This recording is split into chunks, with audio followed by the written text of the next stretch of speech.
welcome to Mindcrime, the show with me, Swindon Dobson, and him, Tim Patton. Today we discuss, do the Amish and the anarchists need Bill Kristol and Woodrow Wilson to protect them? Tim. Peter Santenello was interviewing a beachy Amish family, and they were asked, what are the downsides of being Amish? One of the comments that a person made, or one of the Amish elders was making, was that during times of drafts, they were viewed as scabs, or they didn't care about the country as much. Of course, it hasn't been a draft in a while. And I looked through the comments on the video, and I was seeing comments like this, like a few, not a lot, but a few of them. Most of it was high praise comments, but they want to enjoy the freedoms and luxuries offered by the U.S., but not participate in the costs. My question here is, does the commenter and the people viewing them as scabs have a point? This episode also didn't just come out of the blue either. This recently, Scott Horton debated Bill Kristol at the Soho Forum. I think Scott Horton smashed Bill Kristol on a lot of the points there. Did a very great job. As Peter Quine said, made him look like a lightweight. So being an amateur and economist, just like that failed podcaster Tom Woods, I think economics has a huge importance. So the luxury part of the words, I think, is underdefined. So that's what the commenter said: luxuries and freedoms offered by the U.S. First of all, I think one man's luxury is another's necessity. With medical equipment, that is clearly the case. Tell that to someone that on a ventilator or insulin or various other things that it's a luxury, and you'll be accused of being ableist very quickly. And one of the interesting things about like MRI machines is you should look at how they try to make an MRI machine. They include all sorts of rare earth metals and magnets and things like that. So to make one is a very complicated good. This is something that Derek Jensen was saying on an interview with Keith Preston and Todd Lewis, that they require all sorts of material. So technology can and often has improved human life. So maybe it hasn't. Maybe Roger Scruton is right that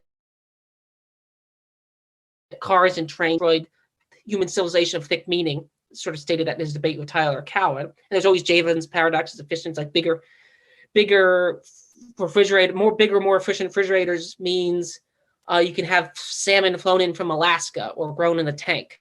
Of course, but that improves human life. Because in the past you couldn't have salmon if you weren't. Salmon's a great thing to eat if you weren't fairly wealthy or lived by a stream, like there's some indigenous person who lived by a stream. So yeah, luxury technology, using air quotes, has improved. There's a clear relation. Luxury technology has improved human freedom. To quote one of my favorite Christian writers, it further extends the kingdom of man. So technology further extends the reach of a man's kingdom. And again, as music. So technology includes medicine, airplanes, and consumer electronics, all those types of things. Many would call them the luxury goods.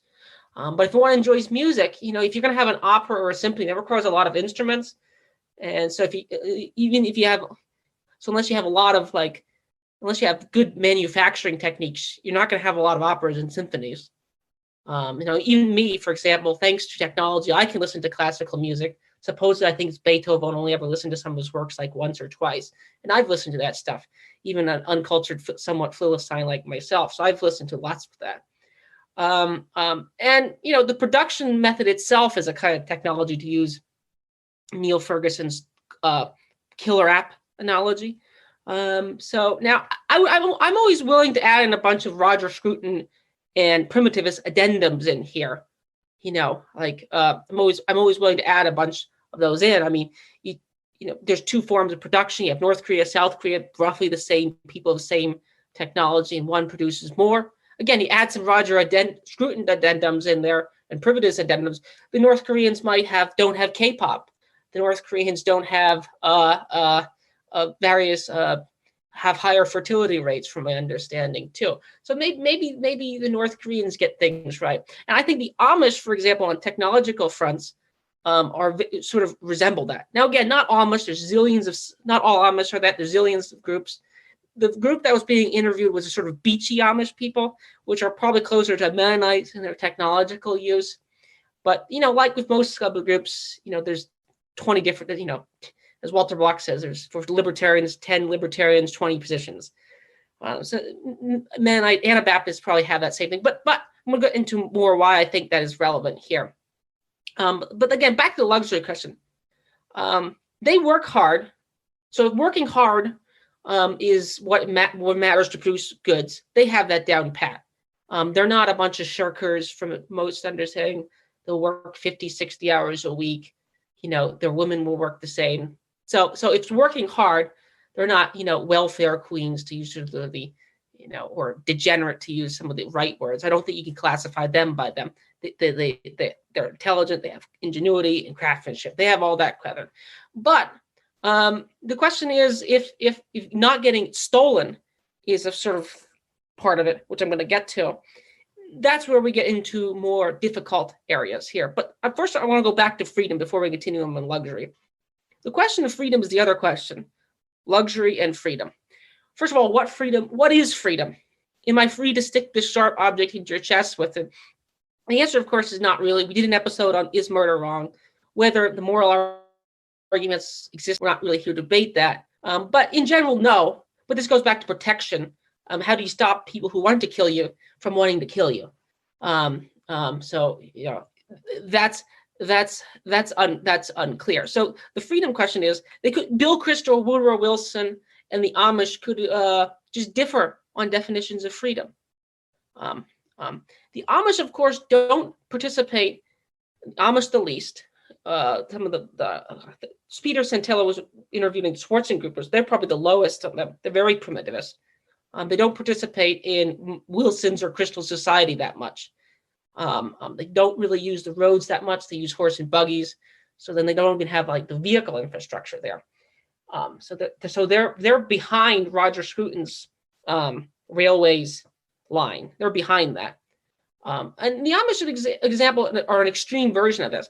But many people are sort of like that insofar as they don't work for the State Department. They don't work for the public schools. They don't send their children to public schools. They don't, serve in the police force. They don't serve in, various other apparatus to the state or the mega corporations or certain mega corporations that are affiliated with the state. So many people do that. But I would say they are a principled or thick version, to use the thick-thin analogy. The Amish are, of course, described as pacifist. And again, they are a principled version of it.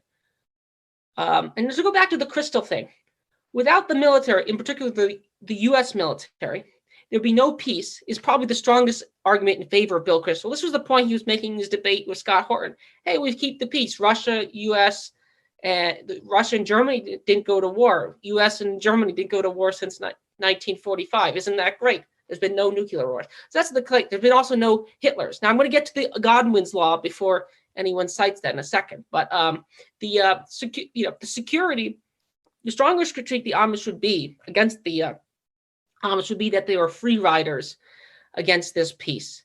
Another defender of this would be liberal minarchism. Ayn Rand, de facto wants a one-world global minarchy dominated by Jefferson USA.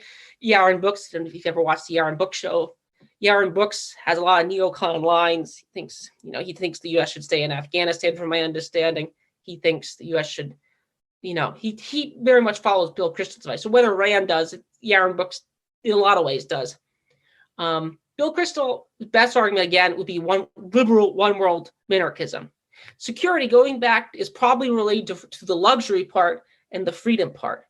Being secure in one's property allows one to plan time preference projects, save, and produce. So if you're going to have everything stolen from you, you're not going to have the incentive to produce. Maybe the Amish will do it because they just want to produce things so they get, right with God or something like that. So maybe they have an incentive to produce. But with that, it's less clear.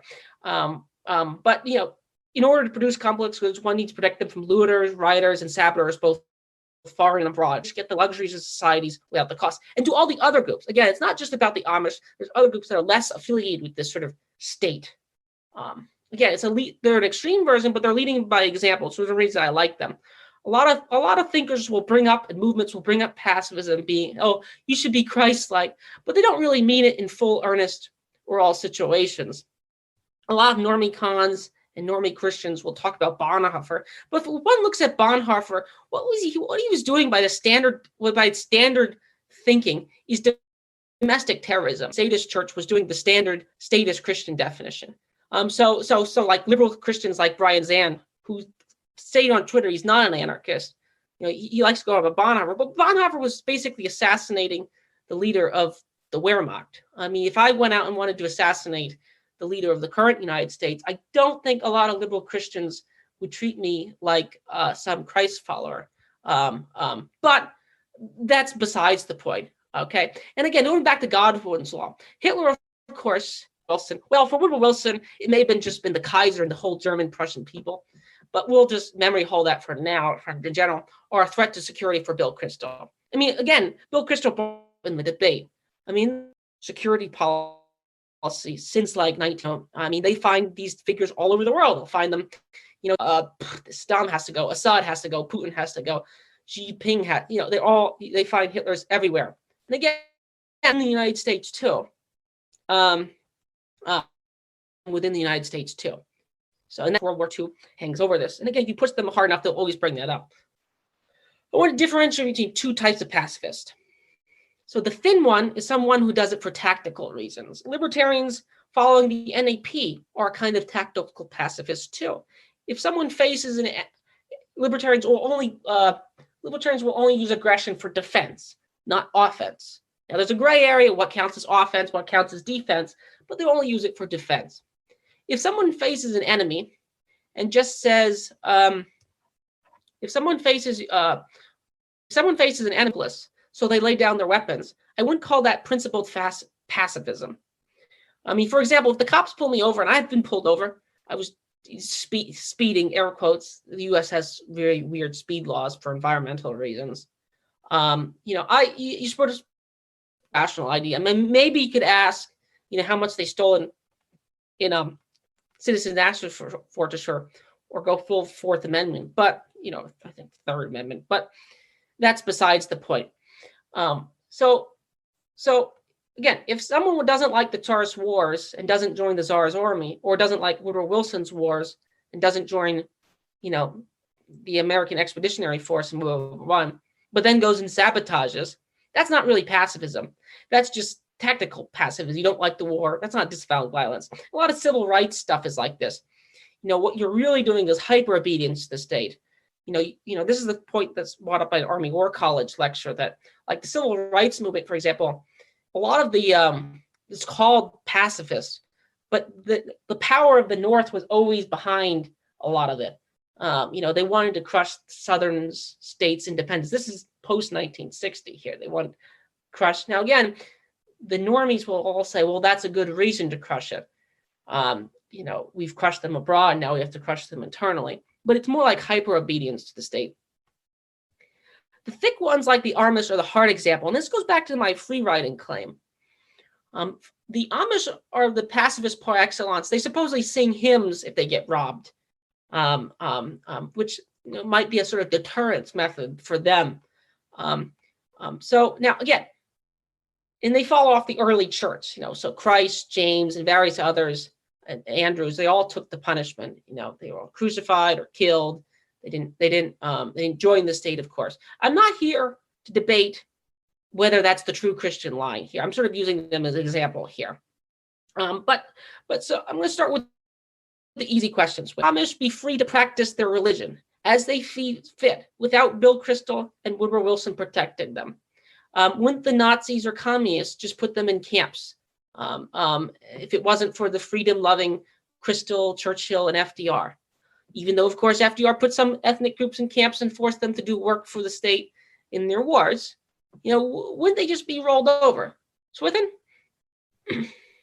Well, the first point to make is that the Amish, well, a lot of them still live in the United States. Is there any likelihood that the Russians or the Nazis would have actually physically invaded and attacked them? The answer is no. That clearly was never realistic. Anybody who would invade the United States, the most likely candidates would be Mexico and Canada, neither of which are probably going to invade anytime soon. So just on the practical basis, just where they are, they wouldn't. And I imagine, suppose though, you had the Amish in Europe somewhere. Could they have been invaded by the Russians and the Nazis? Well, possibly. But the first question is though, why would anybody want to invade the Amish anyway? Why would you bother? Think about the reasons you'd normally invade somebody. You've got resources you have, maybe they're allied to one of your enemies. Those are sort of like the normal reasons to invade. And the Amish, well, do they really have that many resources? They're not really technologically advanced.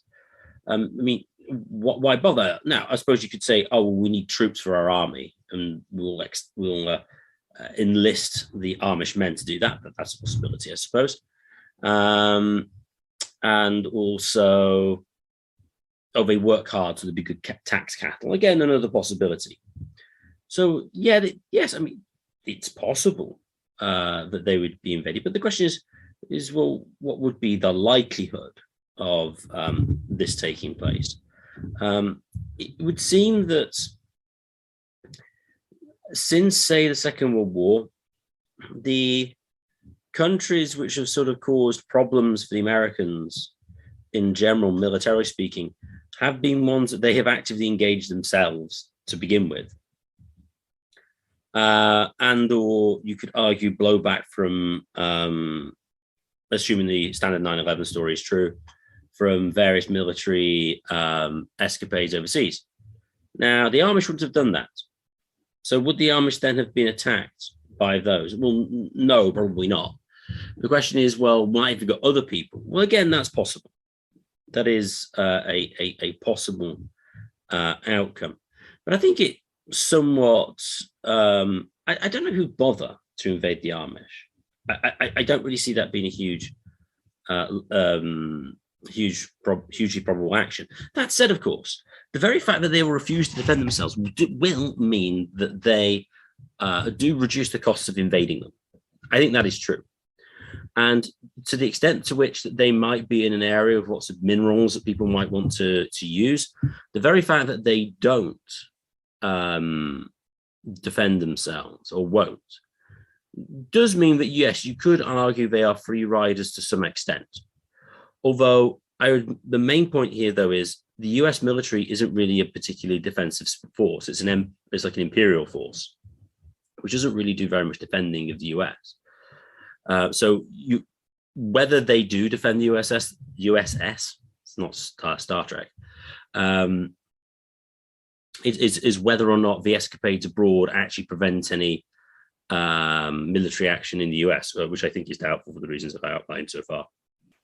That's fair. Yeah, they don't have much to defend. I'm going to play somewhat devil's advocate here, but I think by playing devil's advocate here, I'm going to expose the possible internal enemy, which actually might be even a bigger threat.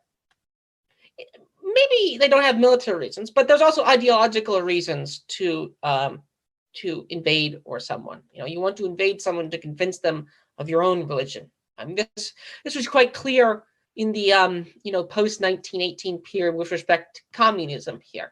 The Lenins, Stalins, Trotskys, and various others, they wanted to expand south into the Caucasus and west into what was formerly part of Russian Empire itself. But this is an interesting piece of history here. I think it's actually where the current UFC boxer is from, but I could be wrong about that. I was reading this in a book recently, but they expanded into these sort of Islamic parts. Stalin sent one of his cronies down there, and they just basically looted a center for Islamic learning down there because they wanted to sort of turn them into they wanted to turn them into communists here of some variety. There was some debate amongst the communist inner members. Aren't we going to look like the oppressor class here? Because here in the local areas, we were going at the czars. The czars were unpopular since World War I. But now down here, we're going to look more like invader class. So there might be ideological reasons to go and, you want to go and spread your message to them. how would they defend themselves against them? Wouldn't, if Lenin's group lived right next to them, wouldn't they have invaded?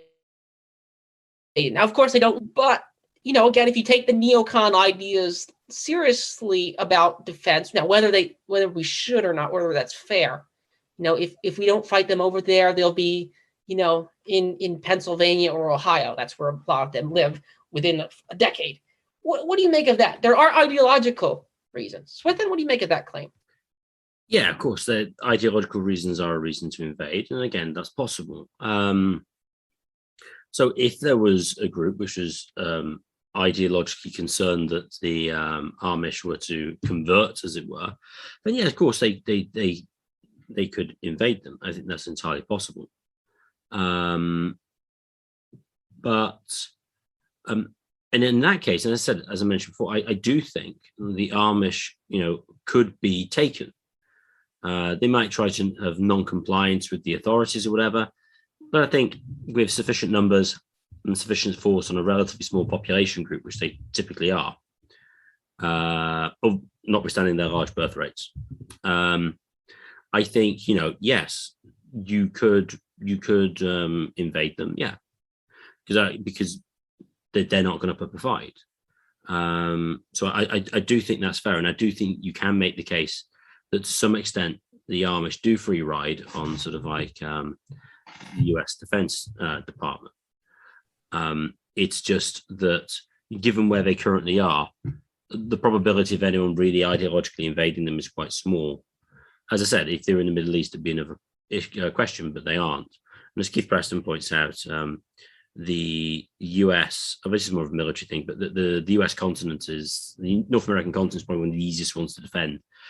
If you're like the USA, I mean, you don't really have particularly aggressive neighbors, so it's just coastal defenses on either side. So it's relatively straightforward. But I would say that the fact that the Amish will refuse to fight does mean that the cost of invading them are lower than they otherwise would be, which would then increase the probability that they would be invaded.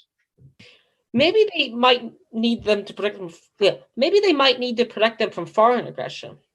But speaking of ideological means, and this is where things are going to get more interesting here, to the libertarian favor here. Is it the case that Bill Kristol or Woodrow Wilson might be the most likeliest to put them in camps, or at least make life more difficult for them at minimum? I mean, of course, they had to do work assignments as a replacement for compulsory service during World War II, from my understanding.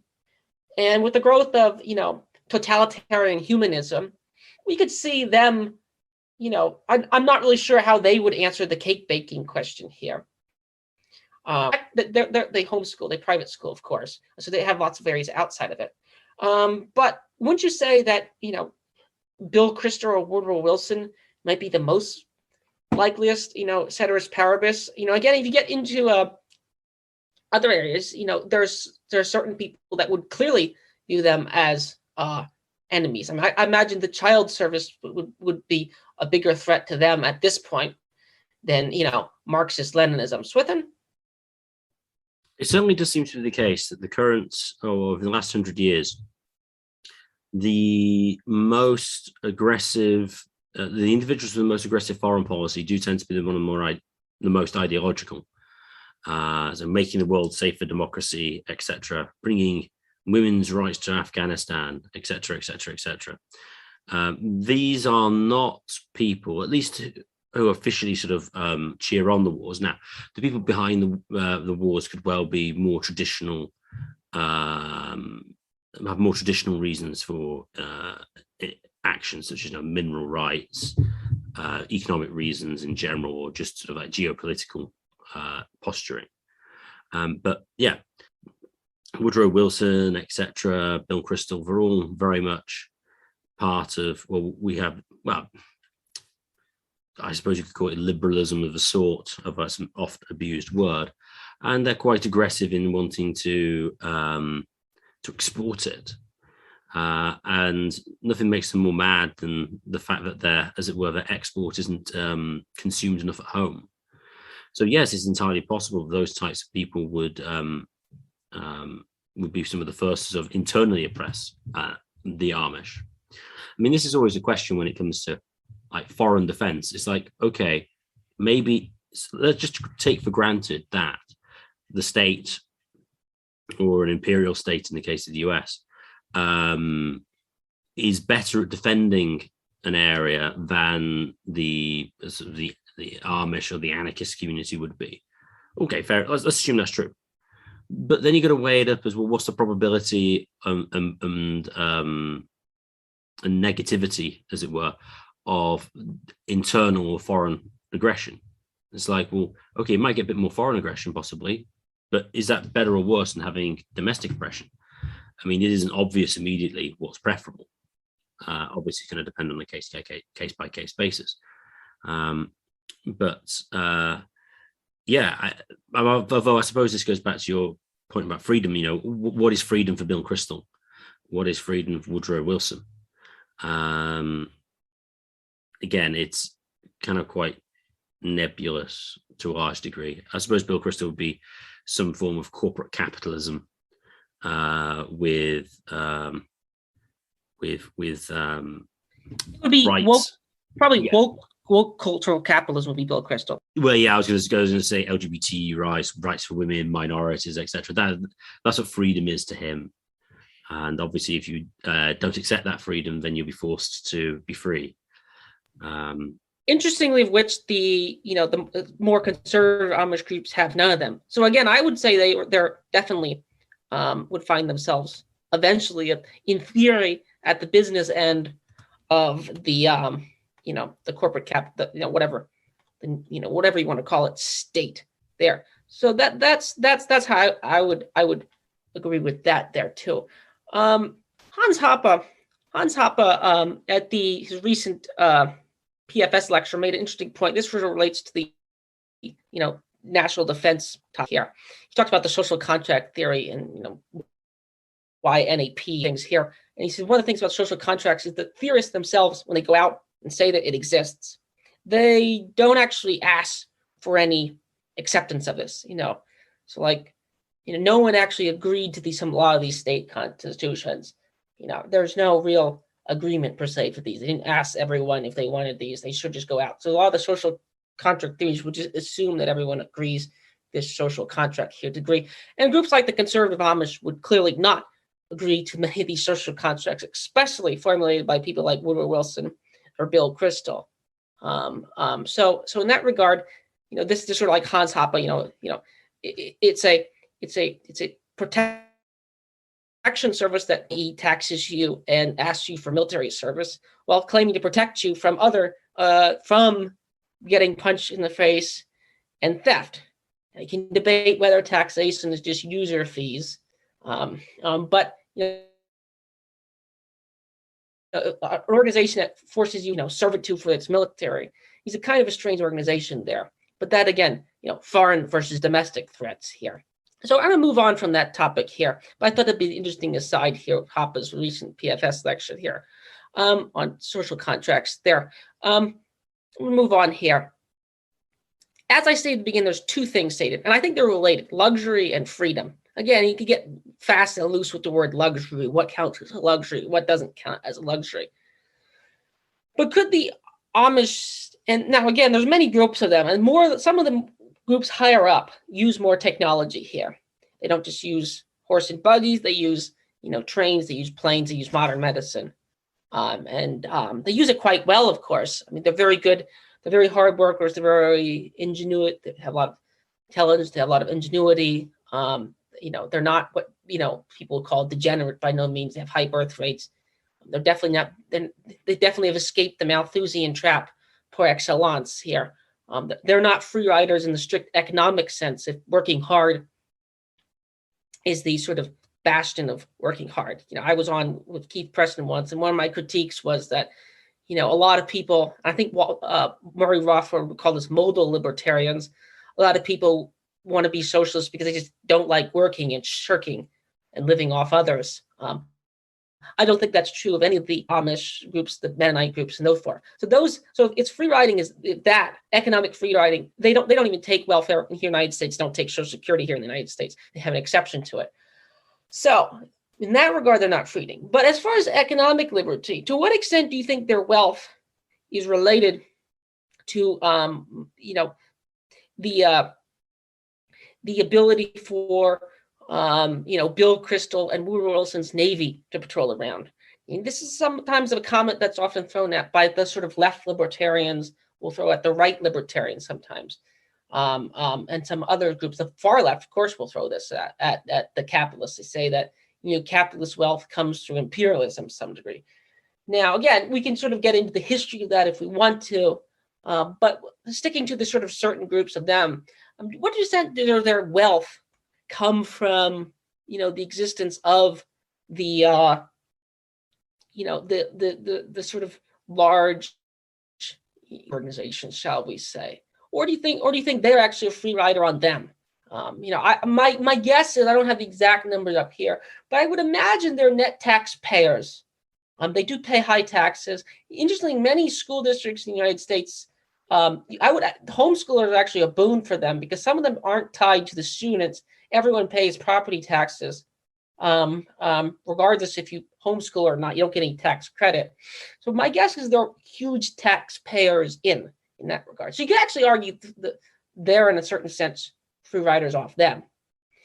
They're most of the most productive peoples. But so, what do you think is their wealth is related to the the U.S. Global Trade Organization? And again, you could press this before 1940 or so. It would be for the British Navy here too, the empire that existed before, of course. Swithin? That's a very difficult question to answer. What you're really having to answer here is whether or not the American sort of military empire generates more economic benefit than it costs to maintain it. That's ultimately what the question is. Now, there are obvious economic benefits, as you alluded to the American empire, primarily keeping trade lanes open and reducing the cost of international trade. I think this is what Peter Zeeland was complaining about, the decline in American hegemony in the seas, because this was going to increase the costs of sort of international trade. So I think that is true to some extent. The question is whether overall this is going to improve things. I would say that. Oh, okay. So there's a second point as well, and the second is whether or not the resources that businesses around the world can use and extract and sell to the West, are they able to access those more cheaply than they otherwise would be able to in the absence of the American military and sort of their influence on sort of like control, or maybe indirectly on the governments of the areas of like eminent domain, compulsory purchase, that kind of thing, to move people off the land so that you can sort of exploit it, etc. So that's kind of a lot of relevant questions. I would, though, say that the big question, I think, with me would be how cheap or expensive would it be if they sort of ran sort of libertarian property right type things in these sort of third world countries, and whether it would be more expensive if they did or less expensive.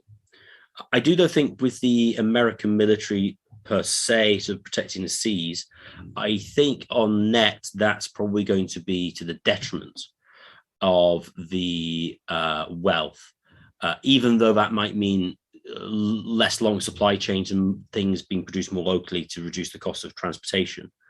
But the sheer cost of the American military is astounding. And it seems pretty obvious to me that if you were just focused on defending shipping lanes, that could be done at a significantly lower cost. So, for instance, this is an old example, this one Matteo alerted me to.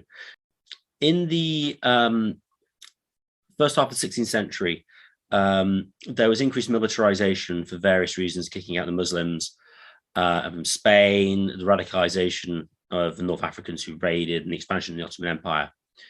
And so there was increased military tension in the Western Mediterranean. And Spain, when they wanted to hire some ships to defend themselves, actually went to some Genoese families. And these Genoese families had these ships primarily to defend their own trading routes, the Dorio and Grimaldi, the moneylenders and grain merchants. And they had their own ships primarily to protect them, to protect their economic interests. So it seems, at least back then, you could claim it's different now, that at least at some point historically it was possible to privately defend sort of shipping routes. And I think if you just focus on doing that, that's going to be significantly cheaper than bombing Afghanistan, for instance.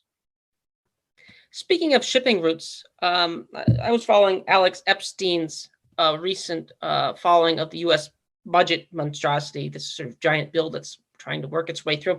One of the statements he made in it is that they're trying to make natural gas drilling, I might get the technical details, somewhat illegal. So, like, for example, Texas, Ohio, Pennsylvania, not sure about Ohio, Texas and Pennsylvania, for example, underneath them. But what the bill would de facto do is make it illegal or very high price to do it. So, to go back to the sort of domestic versus international threat, the real threat of, having a flourishing society, if you want to have fossil fuels, again, some of the groups, of course, I'm describing don't have fossil fuels. They're somewhat primitivist idea, and they're somewhat reactionary because of their primitivism, possibly. But it's sort of the threat. If you're able to produce much of industrial society fairly locally, now maybe there's obscure metals that can't be found in your society and that you need. But then you might be able, there's a big difference between having everything come in and having just one obscure metal come in. That's a big difference. So, many societies could be energy independent. France, for example, has big nuclear facilities. Macron was talking about that. He's recently announced that France will have built more nuclear power plants. Again, that's another area in which it's illegal to actually build them, to build nuclear power plants, or it's de facto illegal due to the domestic bureaucracy making it expensive. Now, it could be, again, some people would say, well, that's a good thing because it's dangerous. But it's also dangerous to have expensive energy, too. That's another dangerous point. What do you make about that point about domestic versus foreign aggression? Isn't to a certain extent the fear is domestic aggression, so to speak, from the sort of interventionist state? Swithin, what do you make about that point? Would that shorten supply lines and then there's no need for navies? Swithin? As I mentioned, yes, I do think supply lines would be cheaper, would be shorter. For instance, the transportation on sea is relatively cheap. I will grant that, just physically, even excluding physical protection.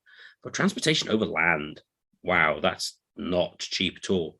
The average for a single lane highway in England, it costs about £10 million per mile for just one single mile of one lane. So if you did two lanes, one going one way, one going the other, that'd be 20 million per mile. Rail is even higher. The HS2, the high-speed rail that's going to be built in England, that's going to come out at about £300 million per mile. Transportation is not cheap. Now, of course, you could get economies of scale and loads of other stuff. You can maybe make a case for it, but prima facie, it's a lot more expensive than you thought it would be. So yeah, I would expect, to a large extent, that I would expect that there'd be much bigger premium put on more local production where it can be produced locally, just because it's going to be cheaper to transport and, of course, to protect as well.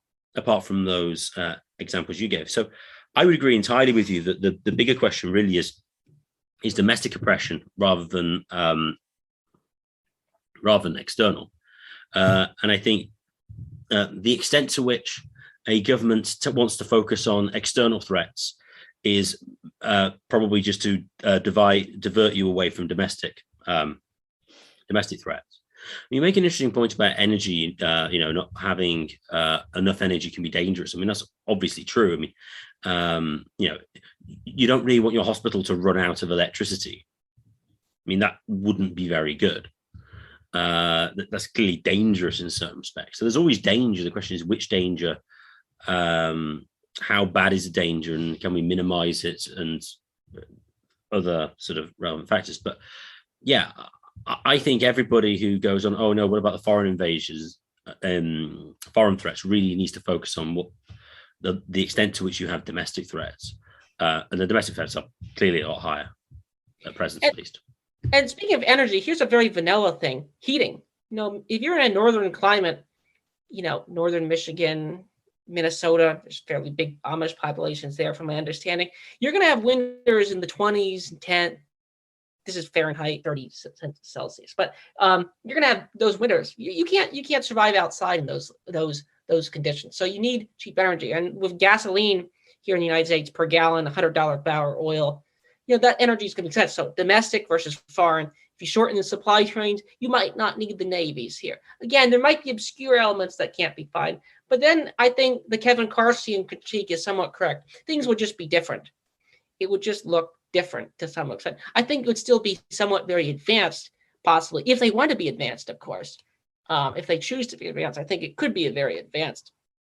And as far as the transportation, your point was also very well is very true. There's a book called Randall Toole. He's a Cato guy, but he wrote a book called Rome. The far left would actually agree with some of his sub points.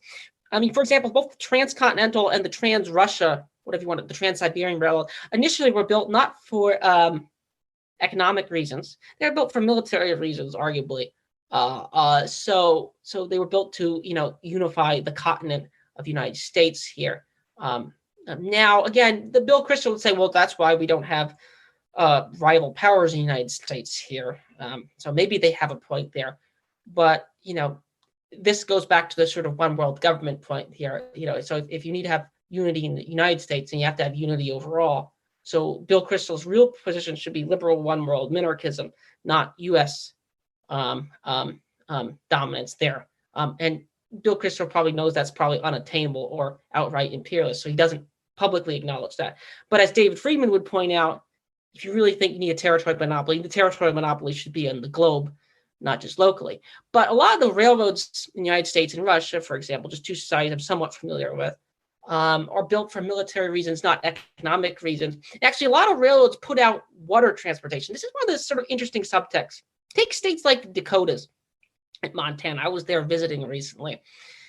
Up until the arrival of the railroad, they have thriving riverboat industries. Rivers are more or less de facto free. Now, of course, there are dams, but you can build a dam and a lock next to it and just charge a toll. It's a fairly reasonable thing.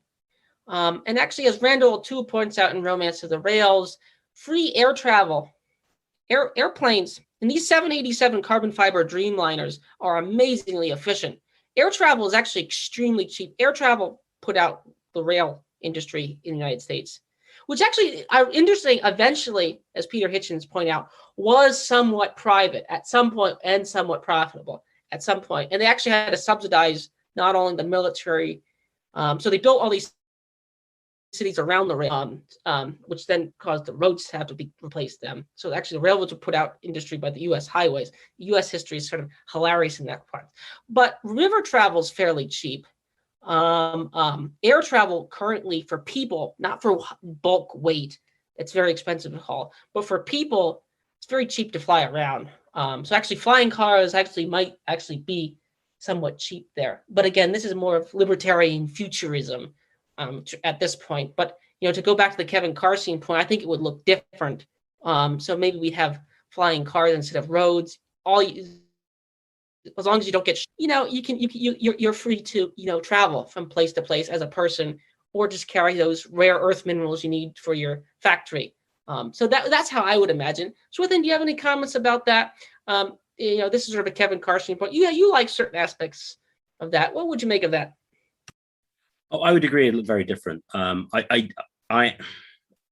do think flying cars are a distinct possibility. They just make some. You don't need to maintain the skies. The sky is free. Infrastructure costs are just astonishingly expensive to do anything.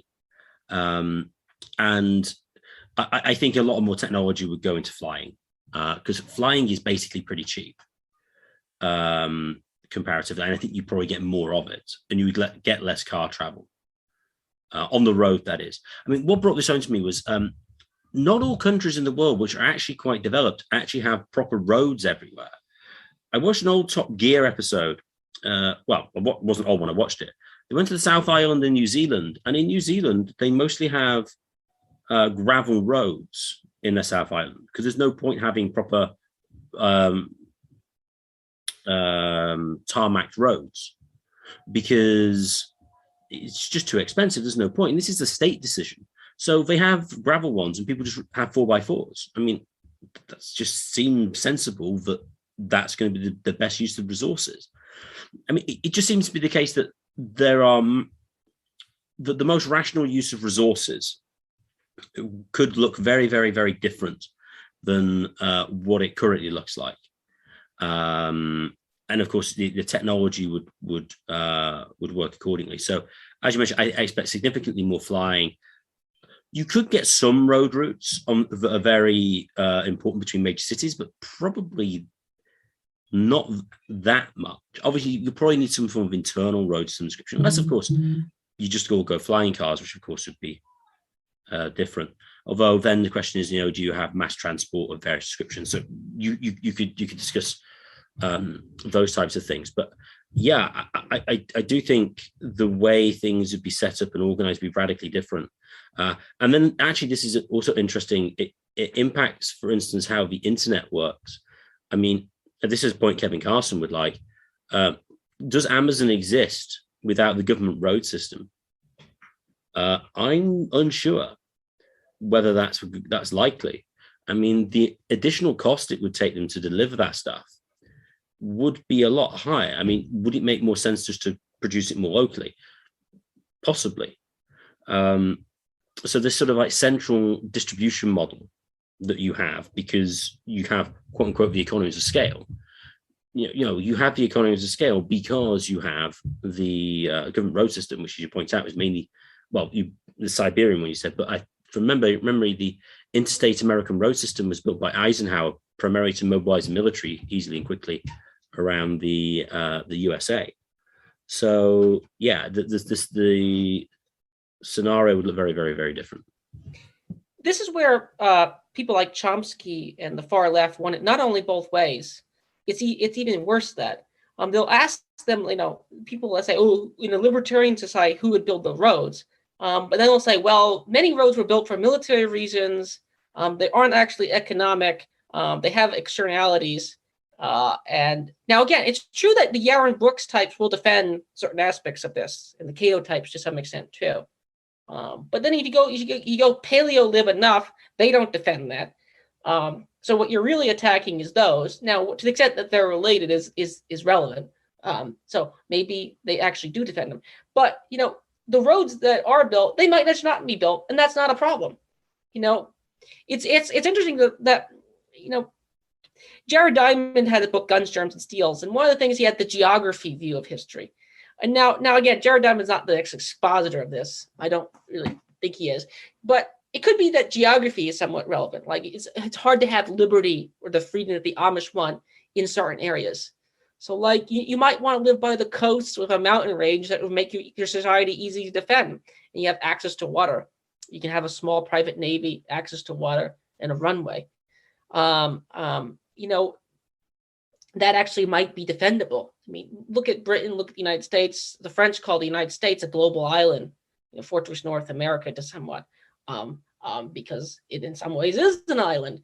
So it could be that, and actually this Italian city-states, the Greek city-states that we, associate with some libertarian ideas, Genoa, Venice, those type of places, they were easy to defend spots to some extent with water access. They're not in the middle of Russia in Siberia. And actually those cities within Siberia were built from the Trans-Siberian Railroad as military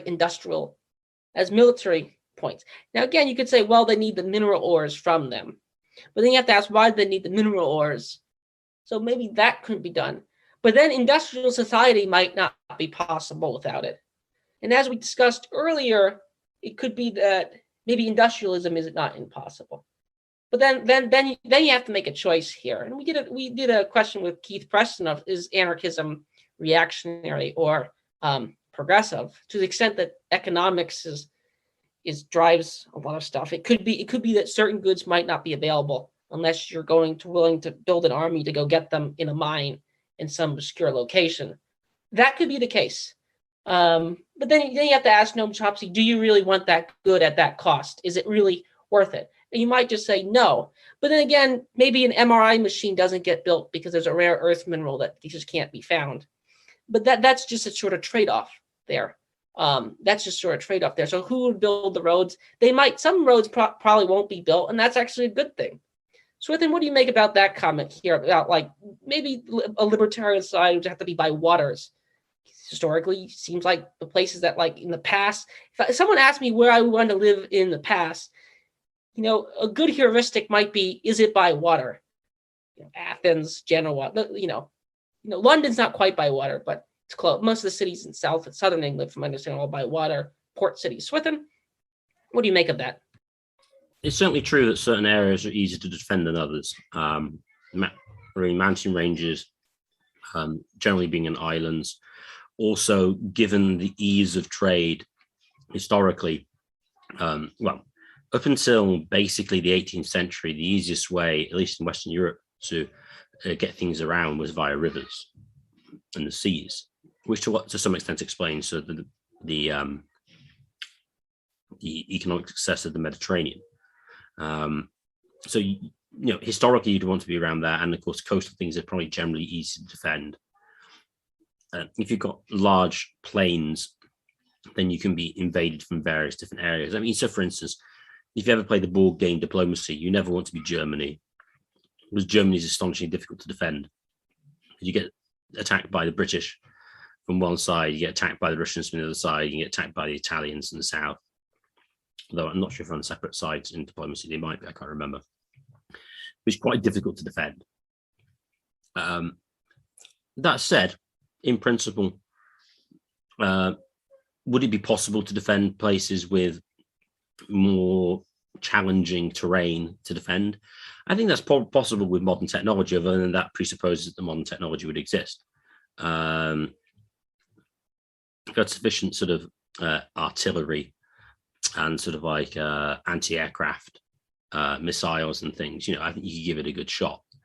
Although the people groups who would tend to predominate in those areas are probably ones historically ruled over by authoritarian regimes, and so probably less likely to turn into libertarian societies than those of an area with more disparate population density and more challenging terrain, in which all sort of powerful leader was actually a lot more difficult for such of an individual to exert his power. To the point about Chomsky about the MRI machine or whatever, yeah, of course they could. Well, you can't deny outright that there's going to be a possibility that you can't get hold of a resource and it's going to be too expensive, in which case it's kind of too expensive. As you say, you have to weigh up all the costs and the benefits of it. Although I would say, if you generally got a peaceful society doesn't invade anybody else and they're trading with each other, I mean, people will want to sell it to you if you want to buy it. So I don't see such a society particularly being embargoed that much, unless, of course, there's sort of like a coalition of large states who dislike it because they're taking trade away from them or something. That is, of course, a possibility. But yeah, either way, you can't look at things in isolation. You have to look at it as a whole. What benefits do you get? What costs do you get? Not just focus on a single cost that one system has, and then try to make it out that this is somehow decisive. That'd be my response. So I started off with, the question was, do the Amish need Woodrow Wilson, Bill Kristol to defend them? I also include the Ancaps. I say that they're the Ancaps are in some ways in some cases, the Ancaps following the NAP are somewhat pacifist. Whether there are pacifists probably depends on what your case of aggression is, of course. And you go down into the sort of Carsian Marxist, Chomskyite rabbit holes over the question what is and isn't aggression, of course. Now, the Amish are interesting, as I say, because they are sort of very principled, thick pacifists. They're not just sort of passive aggressively, trying to get the liberal state to do what you want to do, which is what a lot of protesters do, like these sort of atrocious die-in mass vaccine protests. So they're just laying on the ground in front of a campus because they want everyone to take the vaccine, wear a mask. That only makes sense. That's only pacifist, since there's a giant police force and U.S. military to do what you want to do. So that's not really pacifism, air quote there. So and as far as the work things, the Amish work hard. So you can't call them free riders in that regard.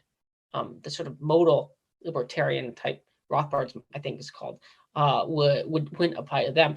But do they need them? I would say overall it's possibly, but I think things will be different here. In the United States, something like 40% of taxes, 40% of people's time, you have tax freedom day somewhere around April or March.